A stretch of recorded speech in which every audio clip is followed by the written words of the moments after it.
tout le monde, c'est Mathilde, bienvenue sur ma chaîne. On se retrouve aujourd'hui pour tester des produits, certains petits prix, d'autres moins. On va en effet tester la palette Norvina volume 6, le fond de teint double embout Max & More que j'ai acheté chez Action, les liners colorés toujours de chez Action, le crayon à lèvres, un blush de chez Tarte que j'ai eu en échantillon avec Sephora et le baume à lèvres Rare Beauty que j'ai en teinte Praise. Je vous invite à passer ce petit moment en ma compagnie. Avant toute chose, si ce n'est pas déjà fait, n'oubliez pas de vous abonner à ma chaîne YouTube pour ne rien manquer de mes prochaines aventures make-up. La vidéo sera en deux parties. Vous allez d'abord avoir le maquillage que j'ai réalisé sur les yeux en accéléré et en musique, et ensuite on fera le reste du make-up ensemble. Toutes mes vidéos sont chapitrées, donc si un chapitre vous intéresse plus que l'autre, vous pouvez vous y rendre directement. Comme vous le savez peut-être si vous suivez mes vidéos, je n'avais encore jamais testé de palette Norvina jusqu'à il y a très peu de temps. Et ce fut chose faite récemment avec la palette Norvina 5. Et là je me suis dit pourquoi j'ai pas craqué avant. J'ai été bluffée par la qualité de la palette Norvina 5, je l'adore, je la trouve magnifique.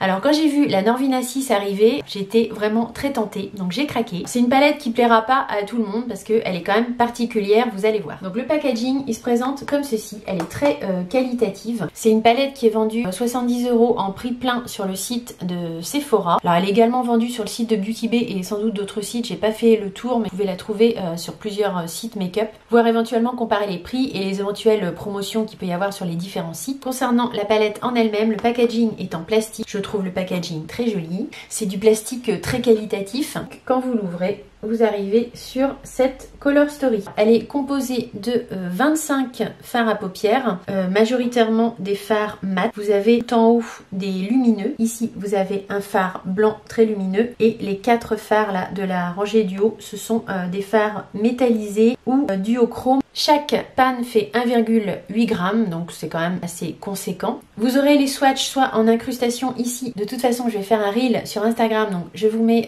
mon Insta ici et il sera aussi en barre d'infos si vous voulez aller voir le reel avec les swatchs. Si je l'inclus pas ici, je sais pas comment je ferai au montage.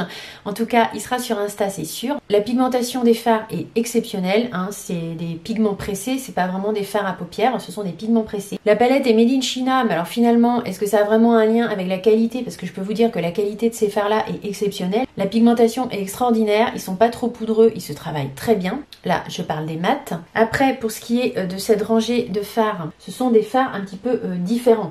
Vous avez donc deux métallisés ici. Alors ici vous avez un bleu marine métallisé, presque un noir, mais c'est en fait c'est un bleu marine métallisé. Ici vous avez un gris métallisé qui est également très joli. Et là vous avez par contre deux fards, des paillettes, c'est des chunks de paillettes en fait. Ici c'est un multichrome, c'est digne des fards Give Me Glow, ça se travaille au doigt. C'est mieux même je pense de mettre un petit peu de glitter glue et vous allez avoir des chutes de chunks de paillettes. Enfin vous ferez pas ça le matin vite fait avant d'aller bosser. Celle-ci, le bleu ici, c'est un petit peu la même chose. Là je vais vous inclure quand même les swatchs des lumineux pour que vous voyez de quoi je parle. Voilà pour ce qui est de la palette. Bah néanmoins voilà, si vous aimez les couleurs, vous allez vraiment vous amuser avec ce type de palette. Les lumineux, c'est vrai qu'il n'y en a pas beaucoup, mais ils sont franchement assez extraordinaires. Celui-là, il a des multi-reflets relativement incroyables. Et là, il y a un blanc qui est très utile dans la palette parce que vous pouvez faire un maquillage totalement mat et puis venir illuminer le coin interne avec un fard blanc. Si vous avez vu le maquillage que j'ai fait avec la palette de Marion Caméléon, c'est la technique que j'avais adoptée et franchement c'est très joli. Et bien que vous n'ayez pas de fard lumineux, vous mettez un blanc comme ça en coin interne avec des fards lumineux sur le reste de la paupière, ça peut vraiment être très joli. Voilà, je vous montre quand même les deux fards métallisés, je vous ai fait les swatchs là, vous voyez c'est quand même de très très belles couleurs et les poudres sont très crémeuses et très fines. Bon, la caméra rend pas trop justice malheureusement. Palette qui s'adressera pas à tout le monde, qui plaira pas à tout le monde, je le conçois aisément. Néanmoins elle a attiré mon âme de make-up addict et de collectionneuse et vous allez voir le maquillage que j'ai fait sur mes yeux, bah voilà, c'est très coloré mais j'aime bien. Et je dis, il n'y a pas d'âge pour s'amuser avec le make-up. Je ne sais pas si c'était pour le lancement ou quoi, mais quand j'ai acheté donc la palette, donc j'ai eu un bon 10, j'ai pas eu de réduction autre, mais par contre il y avait quelque chose de très intéressant avec la commande. Il était offert pour l'achat de la palette ou je sais plus, c'était d'un certain montant en produit Anastasia Beverly Hills, une petite trousse comme ceci avec le gel Brow Freeze de chez Anastasia Beverly Hills en 8 grammes, donc je pense que c'est le full size hein, pour celui-ci, donc je trouve que c'était vraiment intéressant. Et vous avez également dans la petite trousse le crayon Brow Wiz avec un petit côté goupillon, alors il est en format voyage mais vous avez un petit côté goupillon et un petit côté crayon. et il était offert en teinte Dark Brown. Avec le bon 10 plus le petit cadeau Anastasia Beverly Hills dont le Brow Wiz qui est en full size, hein, je sais plus combien il coûte mais voilà ça doit être dans les 20-30 euros. Là je trouvais que c'était le moment de commander la palette, je trouvais que c'était intéressant. Et avant de vous laisser une bonne fois pour toutes avec le make-up, je vous montre juste les petits échantillons que j'ai eu. Donc un fond de teint de chez Giorgio Armani qui est le Luminous Silk. Ça pourrait être intéressant éventuellement de le tester en vidéo. Ça c'est le genre de fond de teint un peu luxe que je n'achèterai, je ne pense pas, en full size. Donc tout l'intérêt de le tester en échantillon. Un baume de chez Lanolip. J'ai envie de vous dire ça tombe bien parce que j'ai les lèvres très sèches en ce moment. Et un échantillon du fond de teint Reboot de Make Up Forever. Donc je pourrais faire le test avec cette teinte là et voir si oui ou non je décide de me le racheter en full size. N'hésitez pas si vous avez des questions sur la palette à me les poser éventuellement en commentaire. Vous retrouverez les swatchs et un reel lié à cette palette sur Instagram. Et cette fois c'est la bonne, je vous laisse avec le make-up.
Ça va être l'occasion aussi de tester ces petits liners que j'ai achetés chez Action, que vous avez dû voir dans mon haul Action. Ce sont en fait des crayons colorés mais rétractables. Donc je vais mettre celui-ci qui est un bleu, un légèrement turquoise ici, dans ma muqueuse intérieure. Bon, voilà ce que ça donne. Bon, en muqueuse ça accroche pas tant que ça. De l'autre côté, je vais mettre le même mais en jaune.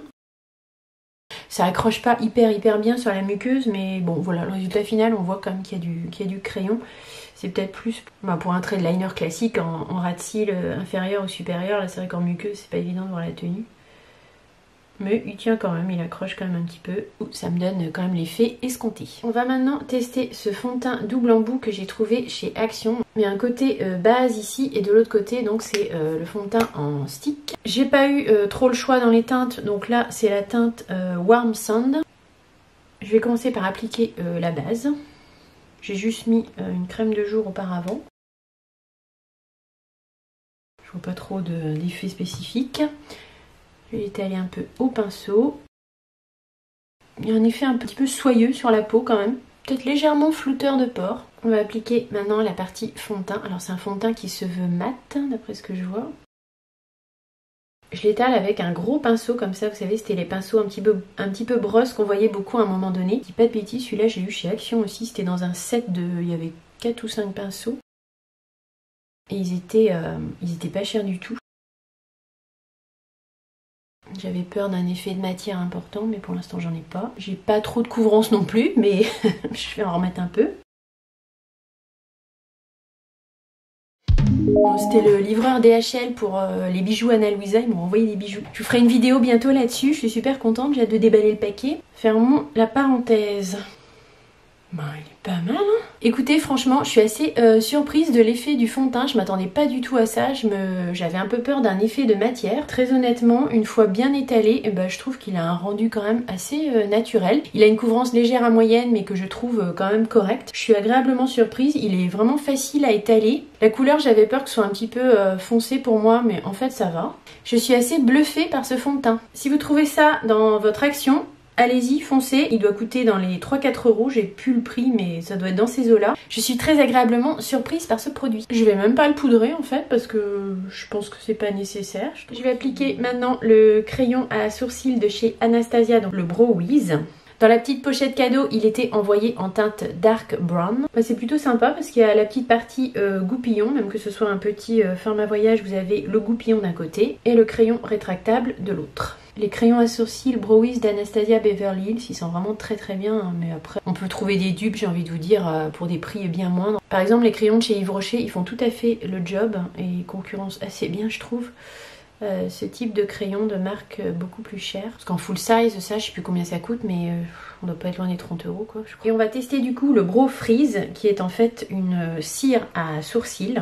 Je l'ai jamais testé ce produit. Ça se présente comme ceci et apparemment c'est quand même très fixateur. Je vais le prélever avec un petit goupillon. Bon, moi je plaque pas mes sourcils vers le haut. Je les laisse un petit peu prendre leur forme naturelle en fait. Je sais pas trop faire autrement de le dire. Ça me choque pas trop, on barre qu'ils sont pas symétriques, mais bon, ça c'est un autre problème. Écoutez, ça a l'air de bien accrocher en tout cas. On verra tout à l'heure si c'est bien fixé. Ouais, quand même plus fixateur qu'une cire à cheveux par exemple. Parfois je mets de la cire à cheveux en fait pour fixer mes sourcils, mais là ça a l'air d'être quand même plus fort. Pour le blush, je vais commencer par appliquer un petit peu de blush liquide de chez Shiglam. Là ça va être la teinte Love Cake. J'en mets un peu sur ma main, le dos de ma main, et je viens le prélever avec un pinceau.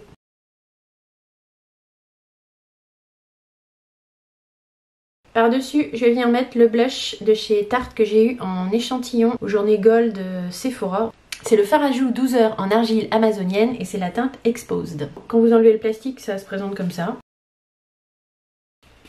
Bon, la poudre est assez fine. C'est un blush semi-mat, j'ai l'impression. Joli petit rose de printemps. Je vais pas mettre de bronzer aujourd'hui parce que j'ai la flemme.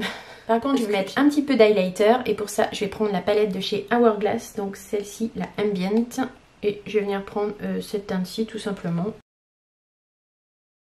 Ça va faire quelque chose de très léger. Bon, c'est pas très parlant. Je vais rajouter un petit peu de l'highlighter de chez Dior que j'ai mis dans ma rotation make-up. Celui-là, c'est le 01 Nude Glow.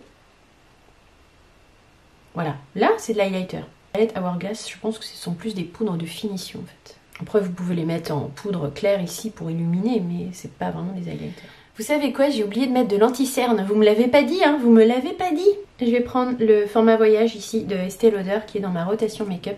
Je vais en mettre un petit peu légèrement parce que bon, je vais pas tout foutre en l'air. Ça va être juste en coin interne. Il faut un petit pinceau.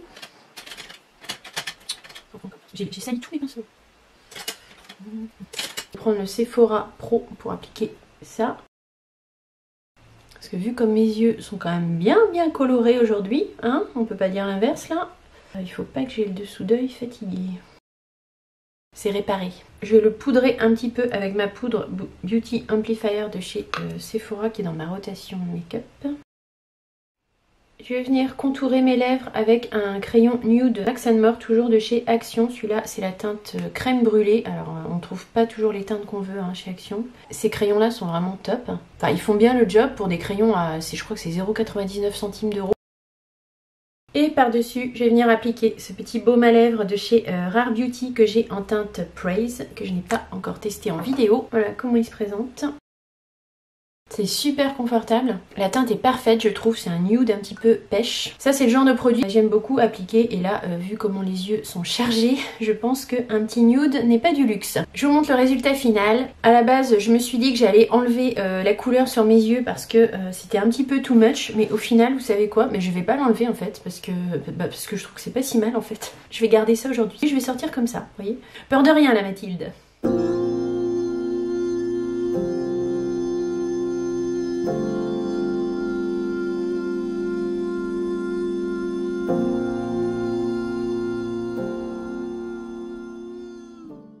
Conclusion sur les produits testés aujourd'hui. La palette, moi, je l'aime beaucoup. Je trouve que les fards sont magnifiques. C'est sûr que c'est pas une palette qui va plaire à tout le monde. Si vous n'aimez pas la couleur, bah, vous passez votre chemin directement, on est bien d'accord, parce que avec ça, vous ferez rien en neutre. Hein. Et si vous cherchez aussi beaucoup de fards lumineux, ce sera pas non plus votre cam, parce qu'il n'y a que 5 fards vraiment lumineux. Comme vous avez vu au swatch, vous avez ici 2 irisés qui se travaillent quand même assez bien et assez facilement. Mais ces deux-là, le A2 et le A4, voilà, c'est pas le matin vite fait que vous allez travailler ça, c'est une certitude. Il faut de la glitter glue limite pour les appliquer, il faut y aller au doigt, enfin ça se travaille. Enfin pour moi, c'est pas pour des maquillages faciles de tous les jours, c'est ça c'est une palette pour s'amuser. Néanmoins, pour moi, la qualité est exceptionnelle et vraiment au rendez-vous. C'est des pigments pressés, donc ça n'a rien à voir avec des fards à paupières classiques. Hein. J'ai fait mon teint après, mais j'ai pas eu du tout de chute. Au niveau de la pigmentation, c'est hors concours quoi. Vous posez votre pinceau, la couleur est mise, c'est fait quoi. Et au niveau du travail des fards entre eux, j'ai été doucement, j'ai fait attention, mais j'ai pas eu du tout de problème. Les fards se sont bien mélangés entre eux. Et pourtant, c'est des couleurs quand même qui envoient du steak. Hein. Pour moi, ça c'est des palettes d'exception. Je la trouve magnifique. La palette pastel de Natasha Denona me faisait pas envie. Après, c'est chacun suivant voilà, ses goûts, ses envies. Celle-là, par contre, me faisait énormément envie. Quoi. Concernant le fond de teint Max & More de chez Action, bah écoutez, je suis bluffée. Je trouve que le rendu est très joli. Franchement, j'ai pas d'effet de matière. Ça n'a pas marqué mes pores. On voit que j'ai un fond de teint, mais pas trop. Le rendu est semi-mat. Il va très bien à ma peau, bien que ce soit une peau mature. Franchement, j'ai aucun souci avec ce fond de teint. Pour la couleur, pareil, je trouve que ça matche bien. Il est crémeux, hydratant. Il conviendra, je pense, aux peaux un peu sèches. Si vous trouvez ce fond de teint dans votre Action, allez-y. Moi, la prochaine fois que je retourne chez Action, je vous dis direct, j'en fais un backup. Le Brow Freeze de chez Anastasia Beverly Hills pour fixer les sourcils. Bah écoutez, il a bien fixé les sourcils. Ils sont effectivement bien en place. Donc je pense que ouais, c'est un bon fixateur de sourcils, il n'y a rien à dire. Le crayon Browies, toujours de chez Anastasia Beverly Hills. Bon, ça je le connaissais déjà. C'est un bon crayon à sourcils, il n'y a pas de souci. Après, vous pouvez trouver quand même des choses équivalentes à moindre coût. Le baume en teinte Praised de chez Rare Beauty, bah écoutez, je le trouve très bien. C'est un joli baume à lèvres nude pêche, parfait pour le printemps. Tout ce qui est crayon Max & More, les liners colorés ainsi que le crayon à lèvres, je trouve qu'ils font très bien le job. J'en ai mis en muqueuse intérieure et ils tiennent bien. Après voilà, la pigmentation est pas faux folle, mais bon, dans la muqueuse c'est toujours délicat. Là je suis vraiment dans la muqueuse, hein, je suis pas en ras de cils. Ça tient en muqueuse intérieure, ça tient aussi en ras de cils évidemment. Les couleurs sont jolies, peps pour le printemps. Donc ça, je vous recommande si vous aimez les liners de couleur. Le blush de chez Shiglam, bah écoutez, je l'aime toujours beaucoup. Vous avez vu, j'ai pas eu du tout de soucis à l'application. Ça s'est bien fondu au reste des matières et à mon teint. C'est un blush que j'aime toujours beaucoup. Le blush de chez Tarte que j'ai eu en échantillon, bah écoutez, la couleur est plutôt jolie, c'est assez discret. En tout cas, c'est un joli blush qui fait le job, comme souvent les blushs de chez Tarte. Ma vidéo est terminée, j'espère très sincèrement qu'elle vous aura plu, qu'elle peut éventuellement vous être utile. Si tel est le cas, bien sûr, n'oubliez pas le petit like, le petit thumbs up, ça encourage, ça fait plaisir. Et si ce n'est pas déjà fait, je vous invite à vous abonner à ma chaîne YouTube pour ne rien manquer des prochaines aventures make-up. Quant à moi, je vous fais de gros bisous, j'ai très hâte de vous retrouver dans une prochaine vidéo. Prenez bien soin de vous, gros bisous, bye.